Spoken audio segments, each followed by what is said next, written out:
बेंगलोर के शहर में एक पुलिस स्टेशन है, माइक्रो लेआउट पुलिस स्टेशन। इस माइक्रो लेआउट पुलिस स्टेशन में दोपहर का वक्त था, 1 बजे का। तमाम पुलिस वाले बैठे हुए थे, ड्यूटी पे थे। कुछ के खाने का वक्त हो गया था, कुछ लंच के लिए तैयारी कर रहे थे जाने की। तभी अचानक थाने के बाहर एक उबर ऑटो आकर रुकता है। आजकल हर शहर में आपने देखा होगा उबर या ओला, ये सारी टैक्सी, कैब, इवन बाइक, ये सारी चीज़ें मुहैया है ऐप के जरिए। तो इसी माइक्रो लेआउट पुलिस स्टेशन के सामने दोपहर 1 बजे मंडे यानी 12 जून को एक उबर ऑटो आकर रुकता है। एक लेडी उस ऑटो से उतरती है। उनके पास एक बैग था, शायद एक ब्लू रंग का बैग, ट्रॉली बैग, बड़ा सा बैग। वो बैग लेकर बाहर उतरती है। उसके बाद चूंकि पहिया था, ट्रॉली बैग है, तो उस वजनी बैग को घसीटते हुए वो पुलिस स्टेशन के अंदर दाखिल होती है। कुछ पुलिस वालों की नज़र जब इस लेडी पर पड़ी और साथ में देखा कि उसके हाथ में इतना बड़ा बैग है, तो उन्हें लगा कि ये महिला पीड़ित है, किसी ने परेशान किया है, घर वालों ने या ससुराल वालों से झगड़ा हुआ है, उसने निकाल दिया है और ये कंप्लेंट लिखाने आई है। तो महिला उस बैग को लेकर बिना डरे हुए, बिना किसी खौफ के ट्रॉली बैग लेकर पुलिस स्टेशन के अंदर जा रही है। जो भी पुलिस वाले देख रहे हैं उनको यही लग रहा है कि एक विक्टिम है, एक पीड़ित है। वो अंदर जाती है, पूछती है कि स्टेशन का इंचार्ज कौन है। स्टेशन के इंचार्ज सामने आते हैं, बोलते हैं बताइए आपको क्या कंप्लेंट लिखानी है। कहती कोई कंप्लेंट नहीं निकाली, मैंने एक कत्ल किया है और 1 घंटे पहले कत्ल किया और 1 घंटे बाद अब मैं आपके सामने हूँ, मैं सरेंडर करने आऊँ। तो उसने कहा किसका कत्ल किया आपने, लाश कहाँ है। तो उसने कहा लाश इस बैग में है, खोल कर देख लीजिए। जब ये बात की तो पहले पुलिस वालों को यकीन ही नहीं हुआ। उन्होंने कहा कोई मजाक है या फिर पता नहीं है इसकी मानसिक हालत ठीक है कि नहीं लेडी की, क्या बोल रही है। भला कोई कत्ल करके बैग में लाश को रखकर पुलिस स्टेशन आता है, वो भी कातिल कोई आ गया खुद से। फिर भी अब बेबाक उसने बयान दिया। आसपास खड़े बाकी पुलिस वालों ने सुना, वो भी समझे। कुछ के लंच का टाइम हो रहा था, उन्होंने कहा ये क्या हो गया। लेकिन लेडी अपने बयान पर कायम रही। मजबूरन पुलिस वालों ने लेडी से कहा बैग को खोल। अब बैग खोलने की बारी थी, बैग खोला गया। वो महिला सच कह रही थी। बैग के अंदर एक बुजुर्ग महिला की ठुसी हुई लाश, हाथ पैर मोड़कर रखी हुई थी। लाश के टुकड़े नहीं किए गए थे, लाश पूरी थी, लेकिन चूंकि बैग के साइज़ के हिसाब से वो सीधी नहीं आ सकती थी। लेकिन इतना बड़ा बैग वो था कि उसको मोड़कर हाथ पैर लाश को उसमें डाली जा सकती थी। तो पुलिस ने जब बैग का जब वो खुला तो उस लाश के ऊपर एक तस्वीर भी थी, एक बुजुर्ग की तस्वीर। पुलिस ने वो तस्वीर देखी, तस्वीर के नीचे एक महिला की डेड बॉडी। अब वो जो कह रही थी इसका मतलब है सच है। अब पुलिस को पहली बार मतलब सीरियसली उस महिला को लिया। फ़ौरन पुलिस वाले अलर्ट। हालांकि उन्हें ये भी मालूम था खुद चल कर ये भागेगी कहाँ, लेकिन फिर भी अब उसकी निगरानी शुरू। बैठाया गया, उसे पूछा गया आप अपना नाम बताओ और पूरी कहानी बताओ। बेहद इत्मीनान से अब थाने के अंदर बैठकर वो महिला अपनी कहानी सुना रही है। बराबर में बैग है, बैग में लाश रखी है, वो भी वहीं पे मौजूद है। अब तक पुलिस स्टेशन के अंदर बाकी पुलिस वालों तक भी यह खबर पहुंच गई थी, क्योंकि उनके लिए भी पहला तजुर्बा था कि कातिल खुद कत्ल करे और खुद चलकर थाने पहुंचे, वो भी लाश के साथ।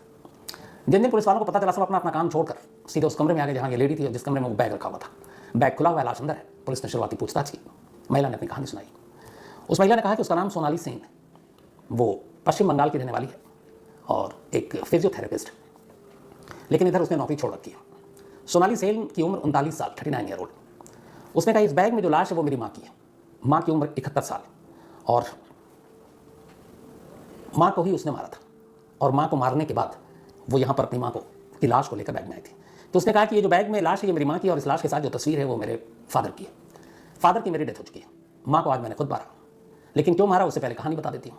उसने कहा कि मेरी शादी हो चुकी थी, मैं अपनी ठीक ठाक ज़िंदगी ससुराल वालों के साथ करीब 8 साल पहले बेंगलोर आई थी वेस्ट बंगाल से।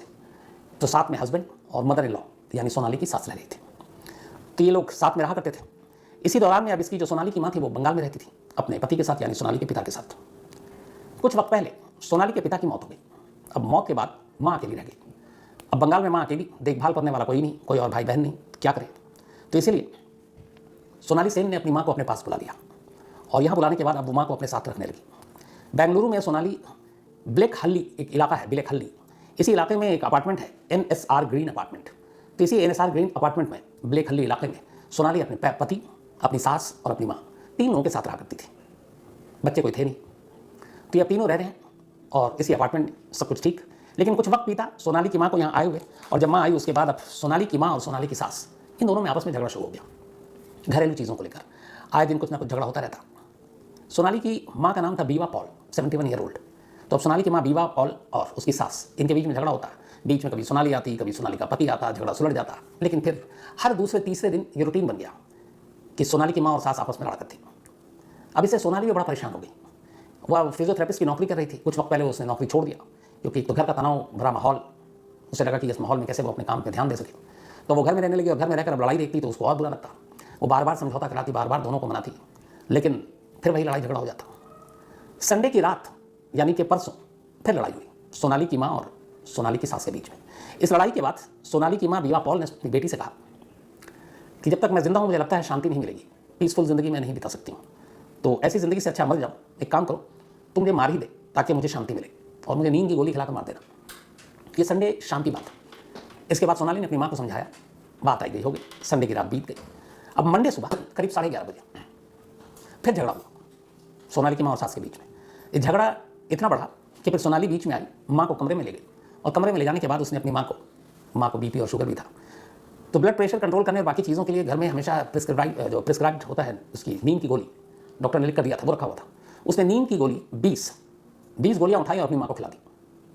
उसने कहा कि तुमको शांति तभी मिलेगी जब तुम मर जाओगी, और माँ ने खा ली। थोड़ी देर के बाद अब माँ के पेट में दर्द उठना शुरू हो गया। अब वो दर्द से परेशान करा रही है, रो रही है। सोनाली ने देखा कि अब माँ को दर्द है, बेचैन है। उसने माँ का गला घोटना शुरू कर दिया। इसके बाद उसने अपनी माँ का गला घोटा और माँ को मार डाला।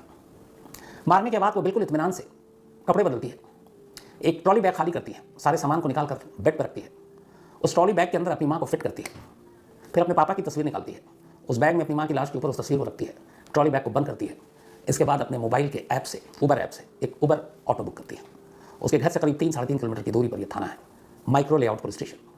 अब उबर बुक करती है, उबर घर के बाहर ट्रॉली बैग को घसीटते हुए ये ले आकर बाहर आती है, ऑटो में रखती है। बैग को रखने में ऑटो वाला मदद भी करता है। इसके बाद वो कहती है कि पुलिस स्टेशन चलना है, माइक्रो लेआउट पुलिस स्टेशन।